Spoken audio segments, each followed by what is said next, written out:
2 ദിവസം മുമ്പ് ഞാനൊരു കുട്ടിയെ കണ്ട സമയത്ത് ആ ഒരു കുട്ടിയുടെ വെയിറ്റ് എന്ന് പറഞ്ഞാൽ ഏകദേശം 75 കിലോ ആണ്. പിന്നെ 14 വയസ്സേ ആയിട്ടുള്ളൂ. ഇല്ലാത്ത പ്രശ്നങ്ങളൊന്നുമില്ല. ഫാറ്റി ലിവർ ഉണ്ട്. അതുപോലെ തന്നെ എപ്പോഴും ക്ഷീണമാണ്. പേരൻസ് അവർക്കറിയാം പ്രശ്നമുണ്ട് എന്നുള്ളത്. പക്ഷെ എന്നിട്ടും അവർക്കത് ശരിയാക്കാനായിട്ട് കഴിയുന്നില്ല.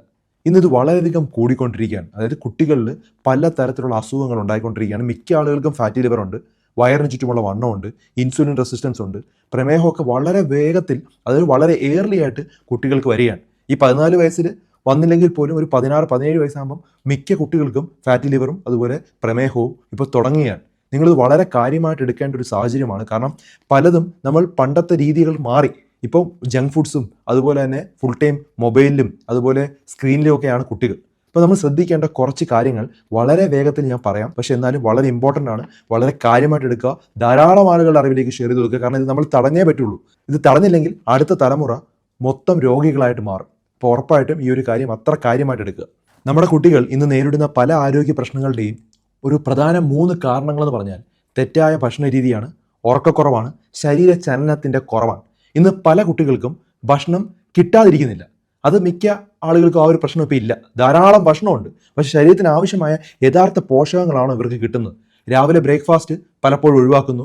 സ്കൂളിൽ പാക്കറ്റ് സ്നാക്കുകളാണ് അവർ കഴിക്കുന്നത്. വീട്ടിലെത്തിയാൽ chips, biscuit, instant noodles, fried food, അതുപോലെ വെള്ളത്തിന് പകരം സ്വീറ്റൻഡ് ഡ്രിങ്ക്സ്. ഭക്ഷണം കഴിക്കുന്ന ടി വിയുടെ മുമ്പിലായിരിക്കും, അല്ലെങ്കിൽ സ്ക്രീൻ കണ്ടുകൊണ്ട് ചിപ്സും മറ്റു സാധനങ്ങളും കഴിക്കുന്നു. സ്ക്രീൻ ഉപയോഗം വളരെയധികം കൂടിയിരിക്കുകയാണ്. ഉറങ്ങാൻ കുട്ടികൾ വൈകുന്നു. രാവിലെ ക്ഷീണത്തോടെ എഴുന്നേൽക്കുന്നു, സ്കൂളിൽ പോകുന്നു, പിറ്റേ ദിവസം വൈകുന്നേരം ആകുമ്പോൾ വീട്ടിൽ ക്ഷീണമാണ്. ഇതിങ്ങനെ റിപ്പീറ്റ് ആയിക്കൊണ്ടേയിരിക്കുകയാണ്. ശരിക്കും ഇത് കുട്ടികളുടെ തെറ്റല്ല, മാതാപിതാക്കൾ അവർ ശ്രദ്ധിക്കാത്തതുകൊണ്ടാണ്. സ്കൂളുകളിലും കുട്ടികളും മറ്റും ബാക്കിയുള്ളവർ ചെയ്യുന്നത് പോലെ കുട്ടികൾ ഫോളോ ചെയ്യും. മാതാപിതാക്കളുടെ ലൈഫ് സ്റ്റൈൽ കുട്ടികൾ ഫോളോ ചെയ്യും. അതുകൊണ്ട് കുട്ടിയെ കുറ്റപ്പെടുത്തുന്നതിന് പകരം കുടുംബത്തിൻ്റെ ലൈഫ് സ്റ്റൈലാണ് നമ്മൾ മാറ്റേണ്ടത്. ഇത് കാര്യമായിട്ട് എടുക്കുക. ജങ്ക് ഫുഡ് എന്നത് ബർഗറും പിസ്സയും മാത്രമല്ല എന്ന് ഓർത്തിരിക്കുക. വളരെയധികം ഉപ്പും പഞ്ചസാരയും മൈദയും അൺഹെൽത്തി ഫാറ്റും അടങ്ങിയിട്ടുള്ള സാധനങ്ങളെല്ലാം അൺഹെൽത്തിയാണ്. ഫൈബർ ഇല്ലാത്ത ആഹാരങ്ങൾ നമ്മൾ സെലക്ട് ചെയ്യാതിരിക്കാൻ നോക്കുക. ഈ പാക്കറ്റ് ഫുഡ്സ് വീട്ടിൽ നിന്ന് ഒഴിവാക്കുക. ഒരു ദിവസം കേക്ക്, അല്ലെങ്കിൽ അടുത്ത ദിവസം പിസ്സ, ഇങ്ങനെ മറ്റ് ആഹാരങ്ങളായിരിക്കും കൊടുക്കുന്നത്. നമ്മൾ ചോദിക്കുമ്പോൾ പിസ്സ ആഴ്ചയിൽ ഒരിക്കലേ കഴിക്കുന്നുള്ളൂ, പക്ഷേ പിറ്റേ ദിവസം നൂഡിൽസ് കഴിച്ചിട്ടുണ്ട്, പിറ്റേ ദിവസം ബിസ്ക്കറ്റ് കഴിച്ചിട്ടുണ്ട്. ഇങ്ങനെയാണ് നമ്മുടെ കുടുംബം ഇപ്പോൾ കൊണ്ടുപോയിട്ടിരിക്കുന്നത്. അങ്ങനെ ചെയ്യാൻ പാടില്ല. 3 വിഭാഗങ്ങൾ കുട്ടിയെ പഠിപ്പിക്കുക. ദിവസേന ശരീരത്തിനെ വളർത്തുന്ന ഭക്ഷണം അവർക്ക് പറഞ്ഞു കൊടുക്കുക. ഇടയ്ക്കിടയ്ക്ക് കഴിക്കാവുന്ന ഭക്ഷണം എന്താണ്? അപൂർവമായിട്ട് മാത്രം ജങ്ക് ഫുഡ്സിലോട്ട് പോവുക. ആഴ്ചയിൽ ഒരിക്കൽ, ഒരു ദിവസം മാത്രം. കുട്ടിയുടെ ശരീരത്തിന് ആവശ്യമായിട്ടുള്ള ആഹാരം മാത്രമേ കൊടുക്കാവൂ. കുട്ടിയുടെ ശരീരത്തിന് വേണ്ടത് വളരാനായിട്ടുള്ള സാധനമാണ്. കാർബോഹൈഡ്രേറ്റ് എനർജി നൽകുന്നു, പ്രോട്ടീൻ ശരീര വളർച്ചയ്ക്കും മസിൽസിനും സഹായിക്കുന്നു, ഹെൽത്തി ഫാറ്റ് ബ്രെയിൻ ഡെവലപ്മെന്റിന് വളരെയധികം ആവശ്യമാണ്. അതുപോലെ ഫൈബർ കുടലിന്റെ ആരോഗ്യത്തിനും മലബന്ധം തടയാനും സഹായിക്കുന്നു. വൈറ്റമിൻസും മിനറൽസും നമ്മുടെ എല്ലുകൾക്കും അതുപോലെ രക്തത്തിനും പ്രതിരോധ ശക്തിക്കും അത് വളരെയധികം ആവശ്യമാണ്. നമ്മൾ മറ്റ് ആഹാരങ്ങൾ കൊടുക്കുന്നതുകൊണ്ടാണ് ഈ ആഹാരങ്ങളിൽ കുട്ടി ആശ്രയിക്കാത്തത്. ചോറ് മാത്രമല്ല വേണ്ടത്, അതിനോടൊപ്പം മുട്ട വേണം, മീൻ വേണം, ഇറച്ചി വേണം, പരിപ്പ് വേണം, പയർ വേണം, കടല, എന്തെങ്കിലും ഒരു പ്രോട്ടീൻ സോഴ്സ് നിർബന്ധമായിട്ടും കൊടുക്കണം. വെജിറ്റബിൾസ് കഴിക്കണം. തൈര് വളരെയധികം നല്ലതാണ്. നമ്മൾ ഇമ്പോർട്ടൻ്റ് ആയിട്ടുള്ള സൂപ്പർ ഫുഡോ അല്ലെങ്കിൽ പണം കൊടുത്തി ബൂസ്റ്റ് അതുപോലെ തന്നെ ഹോർലിക്സ് പോലുള്ള സാധനങ്ങൾ കലക്കി കൊടുക്കാനല്ല പറയുന്നത്. അത് നല്ലതല്ല. ബാലൻസ്ഡ് ആയിട്ടുള്ള ആഹാരമാണ് നമുക്ക് വേണ്ടത്. മധുരപാനീയങ്ങൾ നമ്മൾ ശ്രദ്ധിക്കുക. സോഫ്റ്റ് ഡ്രിങ്ക്സ് മാത്രമല്ല പ്രശ്നം. പാക്കറ്റ് ജ്യൂസ് വരുന്നുണ്ട്, ഫ്ലേവേർഡ് മിൽക്ക് വരുന്നുണ്ട്, അതുപോലെ മിൽക്ക് ഷേക്കുകൾ, എനർജി ഡ്രിങ്കുകൾ, ബൂസ്റ്റ്, ഹോർലിക്സ് പോലുള്ള സാധനങ്ങളെല്ലാം പ്രശ്നക്കാരാണ്. ഫ്രൂട്ട് ജ്യൂസ് വല്ലപ്പോഴും കൊടുക്കുക. ഫ്രൂട്ട് മൊത്തമായി കഴിക്കാനായിട്ട്, ചവച്ചരച്ച് കഴിക്കാനായിട്ട് കൊടുക്കുക. എങ്കിൽ മാത്രമേ അതിൻ്റെ ഗുണം കിട്ടുള്ളൂ. അല്ലെങ്കിൽ നമ്മൾ ജ്യൂസായിട്ട് കുടിച്ചാൽ അത് നമ്മുടെ ശരീരത്തിൽ വളരെ പെട്ടെന്ന് ഷുഗർ സ്പൈക്ക് ഉണ്ടാകുകയും ഇതുപോലെ ഇൻസുലിൻ റെസിസ്റ്റൻസ് വരാം, അതുപോലെ വയറിന് ചുറ്റുമുള്ള വണ്ണം വരാം. പാക്കറ്റിന്റെ ലേബൽ എപ്പോഴും വായിക്കുക. പാക്കറ്റിന്റെ മുന്നിൽ ഹെൽത്തി, മൾട്ടിഗ്രെയിൻ, വിത്ത് വൈറ്റമിൻസ്, വിത്ത് മിനറൽസ് എന്നൊക്കെ എഴുതിയിട്ടുണ്ടാവും. അത് ആരോഗ്യകരമായിട്ടുള്ള കാര്യമല്ല. നിങ്ങൾ പാക്കറ്റ് എടുക്കുന്ന സമയത്ത് അതിനകത്ത് എത്ര ആഡഡ് ഷുഗർ ഉണ്ടോ നോക്കുക, അതുപോലെ ഫൈബർ ഉണ്ടോ നോക്കുക, പ്രോട്ടീൻ ഉണ്ടോ നോക്കുക. ഒത്തിരി ഇൻഗ്രീഡിയൻസ് ഉണ്ടെങ്കിൽ, എഴുതിയിട്ടുണ്ടെങ്കിൽ അത് പ്രശ്നക്കാരനാണ്. 2 പ്രൊഡക്ട്സ് തമ്മിൽ നമ്മൾ താരതമ്യം ചെയ്ത് ഏറ്റവും നല്ലത് തിരഞ്ഞെടുക്കാനായിട്ട് കുട്ടിയെ പഠിപ്പിക്കുക. ഈ വീഡിയോ കുട്ടിയെ കാണിപ്പിച്ചു കൊടുക്കുക. കുട്ടിയുടെ ഉറക്ക സമയം നമ്മൾ നിർബന്ധമായിട്ടും ശ്രദ്ധിക്കണം. കാരണം ഒരു 9 മണിയാകുമ്പം കുട്ടി സ്ക്രീൻ മാറ്റി വയ്ക്കണം. എന്നിട്ട് കുട്ടി ഉറങ്ങാനായിട്ട് തുടങ്ങണം. കാരണം കുട്ടിയുടെ ഉറക്കം വളരെ ഇമ്പോർട്ടൻ്റ്. ആ സമയത്താണ് നമ്മുടെ കോശങ്ങളെല്ലാം റിപ്പയർ ആവുന്നതും എല്ലാ ശരീരത്തിൻ്റെ ഡെവലപ്മെൻറ്റ് ഉണ്ടാകുന്ന ആ സമയത്താണ്. ഇപ്പോഴത്തെ കുട്ടികൾക്ക് ഉറക്കമില്ല. 7 മണിക്കൂറൊക്കെ ഉറങ്ങുന്നുള്ളൂ. ശരിക്കും ഒരു 8 മണിക്കൂർ 9 മണിക്കൂർ ഉറങ്ങണം. കുട്ടിയുടെ ലഞ്ച് ബോക്സ് കഴിക്കാതെ മിക്ക കുട്ടികളും വരുന്നുണ്ട്. കുട്ടികൾ പിക്കി ഈട്ടറാണ്. ഇപ്പം അവർക്ക് ഇഷ്ടമുള്ള ആഹാരം മാത്രമേ കഴിക്കുകയുള്ളൂ. അവർ പോർഷൻ കൂടുതലാണെന്ന് പറഞ്ഞ് കഴിക്കാതെ വരും. ഭക്ഷണം തണുക്കുമ്പോൾ അതിൻ്റെ ടേസ്റ്റ് മാറുന്നെന്ന് പറഞ്ഞ് കുട്ടി കഴിക്കാതെ വരും. അങ്ങനെ സമയം കിട്ടുന്നില്ല എന്ന് പറഞ്ഞ് കഴിക്കാതെ വരും. കൂട്ടുകാർ പരിഹസിക്കുന്നു, അല്ലെങ്കിൽ ഈ ക്യാരറ്റും കുക്കുംബറൊക്കെ കൊണ്ടുപോകുമ്പോൾ കുട്ടികൾ കളിയാക്കുന്നു എന്നൊക്കെ പറയും. ഇങ്ങനെയൊക്കെ പല കാരണങ്ങളും പറഞ്ഞ് മാതാപിതാക്കളെ അവർ തെറ്റിദ്ധരിപ്പിക്കും. എന്നിട്ട് എന്ത് ചെയ്യും? വൈകുന്നേരം വന്നതിന് ശേഷം ന്യൂഡിൽസ് ഉണ്ടാക്കി കഴിക്കും, അല്ലെങ്കിൽ എന്തെങ്കിലും ജങ്ക് ഫുഡ്സോ പാക്കറ്റ് ഫുഡ്സോ ബിസ്ക്കറ്റോ ബേക്കറി ഫുഡുകളോ കഴിക്കും. ഇങ്ങനെ ചെയ്യരുത്. ചെറിയ അളവിൽ നമ്മൾ ഒരു ആഴ്ചയിൽ ഒരിക്കൽ കൊടുത്താൽ കുഴപ്പമില്ല, ഒറ്റയടിക്ക് നിർത്താൻ പറ്റില്ല. അത് നിങ്ങൾ ഓർത്തിരിക്കുക. പതുക്കെ പതുക്കെ നിർത്താൻ പറ്റുള്ളൂ. ഒരു മാസം അല്ലെങ്കിൽ 2 മാസം നമ്മൾ ടാർഗറ്റ് ചെയ്യുക. എന്നിട്ട് വളരെ പതുക്കെ അത് കുറച്ചുകൊണ്ടിരിക്കുക. അതായത് 3 ദിവസത്തിൽ ഒരിക്കൽ ജങ്ക് ഫുഡ് ആക്കുക, പിന്നെ 4 ദിവസത്തിൽ ഒരിക്കൽ ജങ്ക് ഫുഡ് ആക്കുക, 5 ദിവസത്തിൽ ഒരിക്കൽ ജങ്ക് ഫുഡ് ആക്കുക. അങ്ങനെ ഒരാഴ്ചയിലോട്ട് വലിച്ചു നീട്ടുക. അങ്ങനെ ഉണ്ടായാൽ മാത്രമേ റിസൾട്ട് നമുക്ക് കിട്ടുള്ളൂ. ഒറ്റയടിക്ക് മാറ്റിയാൽ കുട്ടിക്കും പറ്റില്ല. കാരണം കുട്ടി ഇത്രയും നാളെ ജീവിച്ച ശൈലി മാറ്റമാണ്. മാതാപിതാക്കളും ശ്രദ്ധിക്കണം. അവർ കഴിക്കുന്നതും ഹെൽത്തി ഫുഡായിരിക്കണം. ഭക്ഷണ സമയത്ത് നമ്മൾ പെപ്സിയും കൊക്കക്കോളയും കുടിക്കുന്നു, അല്ലെങ്കിൽ നമ്മളിതെല്ലാം ചെയ്യുന്നുണ്ട്, നമ്മളെല്ലാം വളരെ മോശമായിട്ട് ചെയ്യുന്നെങ്കിൽ കുട്ടിയും അത് ഫോളോ ചെയ്യാനുള്ള സാധ്യത വളരെ കൂടുതലാണ്. കുട്ടിക്ക് ഒരു 8 വയസ്സൊക്കെ കഴിയുമ്പം അവർക്ക് ജസ്റ്റിഫിക്കേഷൻ വേണം. 6 മുതൽ 12 വയസ്സുള്ള കുട്ടികൾക്ക് സാധാരണമായി ഒരു 9 മുതൽ 12 മണിക്കൂർ ഉറക്കം ആവശ്യമാണെന്നാണ് പറയുന്നത്.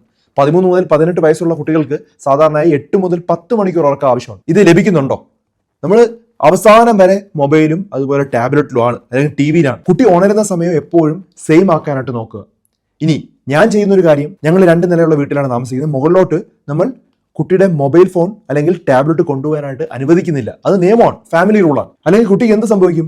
രാത്രി ഉറക്കം വരാത്ത സമയത്ത് നമ്മളില്ലെങ്കിൽ അവർ ഓട്ടോമാറ്റിക്കായിട്ട് ടാബ്ലറ്റ് എടുക്കും, എന്തെങ്കിലും വീഡിയോ കാണും. അങ്ങനെ ഒരു കാരണവശാലും ആ ഒരു സാഹചര്യം ഉണ്ടാക്കരുത്.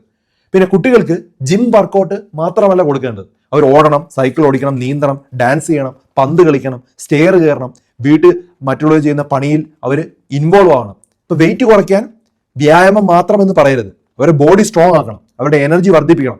അപ്പം ഒരുമിച്ച് കാര്യങ്ങൾ ചെയ്യാനായിട്ട് നോക്കുക. ഒരുമിച്ച് വേണമെങ്കിൽ ജിമ്മിൽ പൊയ്ക്കോ, ഒരുമിച്ച് വ്യായാമം ചെയ്യുക, കുട്ടികളോട് കളിക്കുക. ഇഷ്ടമില്ലാത്ത സ്പോർട്സ് അല്ല നിർബന്ധിക്കേണ്ടത്. അവർക്ക് ഇഷ്ടമുള്ള കാര്യങ്ങൾ ഇൻവോൾവ് ആയ ബോഡി അനങ്ങണം. ഈ ബോഡി അനങ്ങാത്തതാണ് അടുത്ത ഒരു പ്രധാന പ്രശ്നം. നമ്മൾ ഔട്ട്ഡോർ ആക്ടിവിറ്റി ഇപ്പോൾ ഇല്ല. കുട്ടികൾ എപ്പോഴും ടിവിയുടെ മുമ്പിലും അതുപോലെ നമ്മൾ മൊബൈൽ ഫോണിലും അതുപോലെ പല ഗെയിംസിലുമാണ്.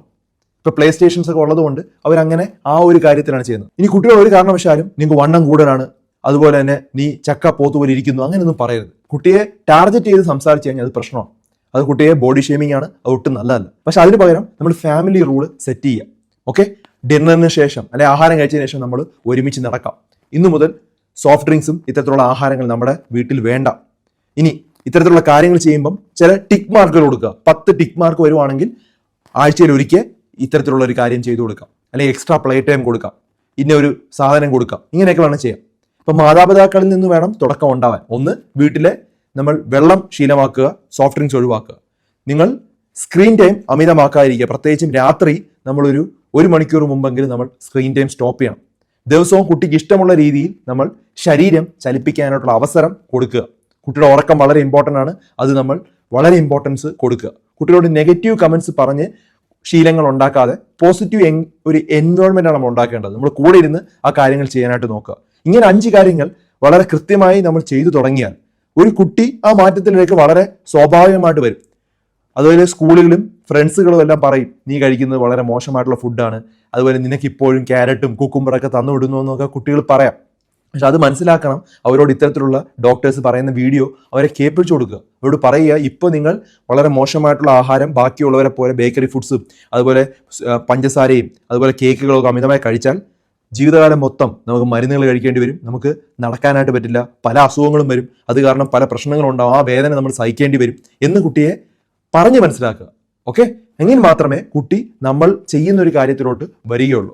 നമ്മുടെ വാക്കുകൾ മാത്രമല്ല ഇമ്പോർട്ടൻ്റ്, കുട്ടികൾ പഠിക്കുന്നത് നമ്മുടെ ജീവിതമാണ്. അതുകൊണ്ട് തന്നെ നമ്മൾ മാറിയാൽ മാത്രമേ കുട്ടിയും മാറുള്ളൂ. നമ്മുടെ വീടിൻ്റെ ജീവിതശൈലിയാണ് ഏറ്റവും പ്രധാനം. അപ്പം അത് ഇമ്പോർട്ടൻ്റ് ആണ്. അപ്പം 3 കാര്യം ഓർത്തിരിക്കുക. 1, ഉറക്ക സമയം കൃത്യമാക്കുക.